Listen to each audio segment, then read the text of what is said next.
Assalamualaikum warahmatullahi wabarakatuh.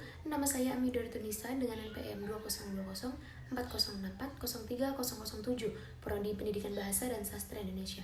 Pada kesempatan kali ini, saya dan teman-teman dari semester 3 sedang mendapatkan tugas pada mata kuliah membaca, yang dimana tugasnya itu kita diharuskan untuk membuat sebuah video, yang video itu kita diharuskan untuk menjelaskan kembali materi yang sudah kita tulis dan yang sudah di-share atau sudah dikirimkan oleh teman-teman dari kelompok lainnya. Pada materi ini atau materi yang pertama, saya akan membahas tentang hakikat membaca, pengertian membaca, dan hubungan keterampilan membaca dengan keterampilan lainnya. Yang pertama, saya akan membahas tentang hakikat membaca menurut para ahli. Yang pertama, menurut Kridaksana, beliau mengukakan bahwa kegiatan membaca melibatkan dua hal. Yang pertama, pembaca berimplikasikan dengan pemahaman, dan yang kedua, teks yang berimplikasikan adanya penulis. Selanjutnya, menurut Syafi'i, beliau menyebutkan bahwa hakikat membaca adalah pengembangan keterampilan mulai dari memahami keterampilan kata-kata, kalimat-kalimat, paragraf-paragraf, dan bacaan, sampai dengan memahami secara kritis dan evaluatif keseluruhan isi bacaan. Selanjutnya, pengertian membaca. Pengertian membaca menurut Kamus Besar Bahasa Indonesia, membaca adalah melihat serta memahami isi dari apa yang tertulis dengan melisankan maupun hanya dalam hati. Selanjutnya, pengertian membaca secara umum. Membaca merupakan kegiatan atau proses penerapan sejumlah keterampilan teks bacaan, teks dalam rangka memahami isi bacaan. Dari pengertian di atas dapat disimpulkan bahwa membaca merupakan sebuah proses bentuk perubahan dari bentuk lambang, tanda maupun tulisan yang berubah wujud menjadi sebuah bunyi yang begitu bermakna. Selanjutnya, yang kedua, di sini saya akan membahas tentang hubungan keterampilan membaca dengan keterampilan menyimak. Terdapat tiga hal. Yang pertama, keterampilan menyimak dengan keterampilan membaca. Keterampilan menyimak dan keterampilan membaca ini memiliki perbedaan yang terletak pada klasifikasi bentuk ragamnya, yang dimana keterampilan menyimak ini bersifat resesif dan ada sejak lahir pada setiap individunya. Keterampilan menyimak ini menggunakan ragam bahasa secara lisan, sedangkan keterampilan membaca menggunakan ragam bahasa tulisan. Selanjutnya, yang kedua, ada keterampilan berbicara dengan keterampilan membaca. Pada keterampilan membaca memiliki sebuah kegiatan berbahasa yang bersifat resesif, sedangkan keterampilan berbicara memiliki sifat yang produktif karena menghasilkan sebuah ide, gagasan maupun pemikiran pada setiap individunya. Selanjutnya, yang ketiga, ada keterampilan membaca dengan keterampilan menulis.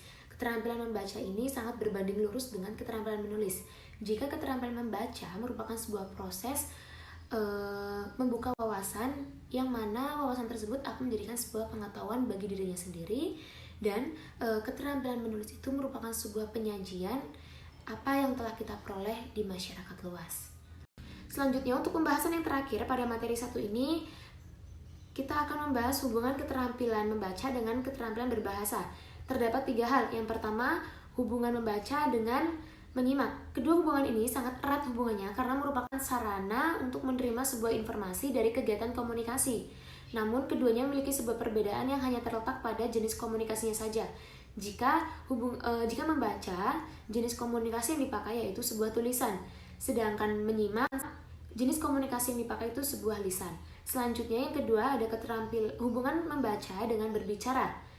Seseorang yang banyak membaca akan memperoleh banyak pengetahuan, wawasan, dan informasi yang baru.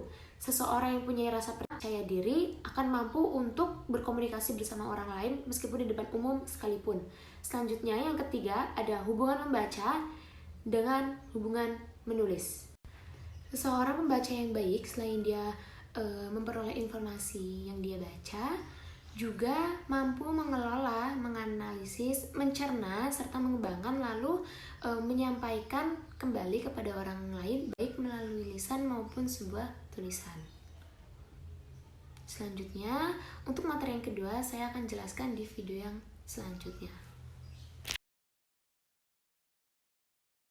Assalamualaikum warahmatullahi wabarakatuh. Di sini saya akan menjelaskan kembali atau melanjutkan kembali materi kedua dari mata kuliah membaca, yang dimana pada materi kedua ini kita membahas tentang tujuan membaca. Di tujuan membaca ini terdapat tiga hal tujuannya. Yang pertama, membaca sesuai tujuan. Yang kedua, tujuan pembelajaran membaca, dan yang ketiga, penetapan tujuan bagi siswa. Baik, di sini saya akan membahas terlebih dahulu untuk tujuan yang pertama, yaitu membaca sesuai tujuan. Tujuan utama membaca adalah untuk mencari serta memperoleh informasi, mencakup isi, dan memahami makna bacaannya. Adapun beberapa tujuan yang penting sebagai berikut. Yang pertama, reading for details or fact, yang artinya membaca untuk memperoleh fakta dan perincian. Yang kedua, reading for main ideal, yang artinya membaca untuk memperoleh ide-ide utama. Yang ketiga, reading for inference, yang artinya membaca untuk menyimpulkan. Yang keempat, reading for sequence or organization, yang artinya membaca untuk mengetahui urutan atau susunan struktur karangan. Yang kelima, reading for classify, yang artinya membaca untuk mengelompokkan atau mengklasifikasikan. Yang keenam, reading to evaluate, yang artinya membaca untuk menilai atau mengevaluasi. Yang terakhir, reading to compare or contrast, yang artinya membaca untuk membandingkan atau mempertentangkan.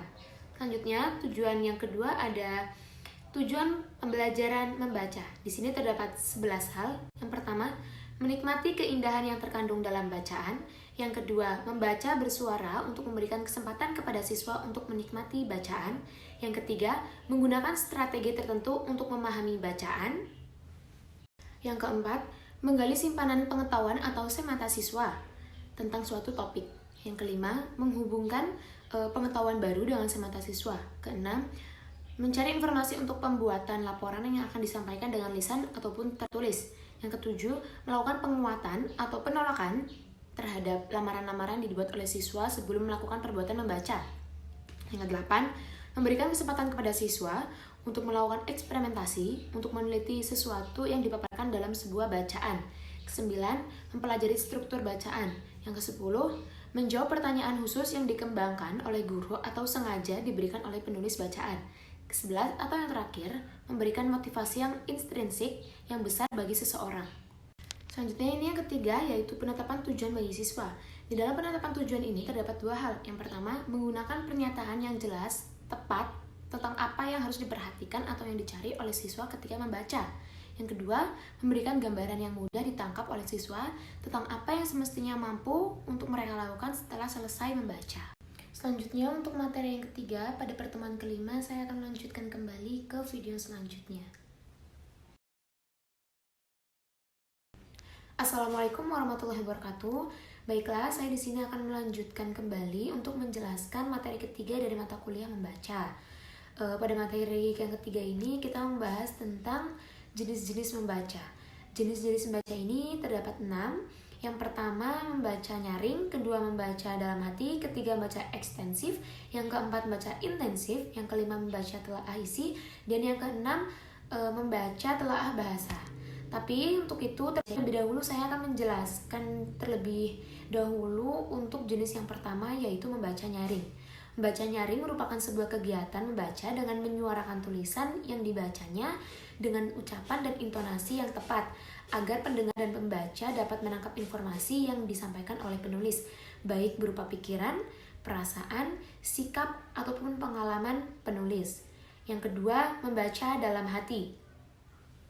Membaca dalam hati merupakan kegiatan membaca yang dilakukan tanpa menyuarakan isi bacaan dengan apa yang dibacanya.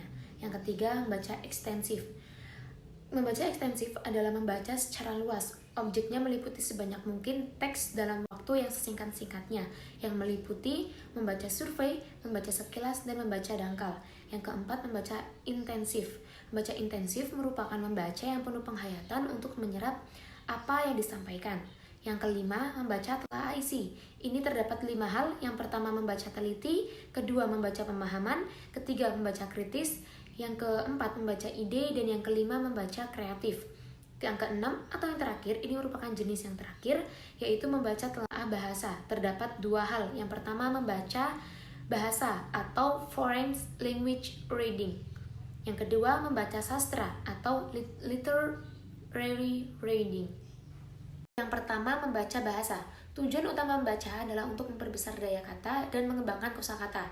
Sedangkan yang kedua, membaca sastra. Dalam membaca sastra, seorang pembaca harus dipusatkan dalam penggunaan bahasa dalam karya sastra. Apabila seseorang dapat memahami dan mengenal serta mengerti seluk-beluk bahasa dalam suatu karya sastra, maka makin mudah untuk kita memahami isinya serta membedakan antara bahasa ilmiah dan bahasa sastra. Mungkin itu saja yang dapat saya sampaikan dan saya jelaskan. Mohon maaf jika ada kesalahan dan kekurangan, dan mohon untuk dimaklumi. Dan kepada Allah saya mohon ampun. Saya Giri, wabillahi taufiq wal hidayah. Wassalamualaikum warahmatullahi wabarakatuh.